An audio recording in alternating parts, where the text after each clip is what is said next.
యువత మత్తు పదార్థాలకు బానిసై భవిష్యత్తును నాశనం చేసుకోవద్దని విశాఖ నగర సిపి శంకబ్రత బాగ్జీ ఉద్బోధించారు. విశాఖ బీచ్ రోడ్లోని ఏయూ కన్వెన్షన్ సెంటర్లో నవసమాజ్ నిర్మాణం పేరుతో మాదక ద్రవ్యాల నిర్మూలన, సైబర్ నేరాల అవగాహన, మహిళల మీద దాడి తదితర అంశాలపై విద్యార్థులకు అవగాహన కార్యక్రమం ఏర్పాటు చేశారు. దీనికి ముఖ్య అతిథిగా పాల్గొన్న ఆయన మాదక ద్రవ్యాల వినియోగాన్ని పూర్తిగా రూపుమాపేందుకు ప్రజలందరూ సహకరించాలని పిలుపునిచ్చారు. కార్యక్రమంలో Andhra university vice chancellor GP Rajasekhar, social work head professor Sarvasiddhi, Harinath, డీసీపీలు, అధికారులు అధిక సంఖ్యలో విద్యార్థులు పాల్గొన్నారు.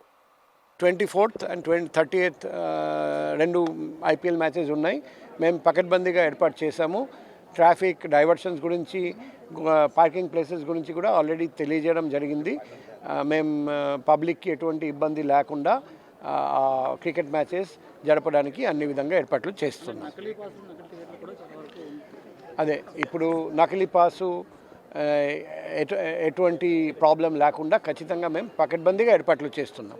ఈ కార్యక్రమం వల్ల ఖచ్చితంగా మంచి ఫలితాలు వస్తాయని వైజాగ్ నగరంలో నేరాలు, సైబర్ నేరాలు, డ్రగ్ అబ్యూజు, ఆన్లైన్ నేరాలు అగేన్స్ట్ విమెన్ బాగా తగ్గుతాయి నేను ఆశిస్తున్నాం.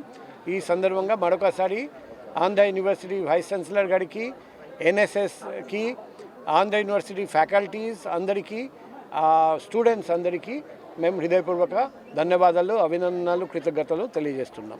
నవ సమాజ నిర్మాణం అనే కార్యక్రమానికి ఆంధ్ర యూనివర్సిటీ ప్లాట్ఫామ్గా లాంచ్ చేయడం జరిగింది. మీరు అందరూ చూసారు ఎంత అద్భుతంగా ఆయన no drugs, no cyber crime, no women assault అన్నవి 3 కార్యక్రమాలు ఇంటర్లింక్డ్. సో వీటికి మన యువత దీన్ని ముందుకు తీసుకెళ్ళి వాళ్ళు అంబాసిడర్స్గా ఈ కార్యక్రమాన్ని వచ్చే తరాలకి వాళ్ళు అందించాలి.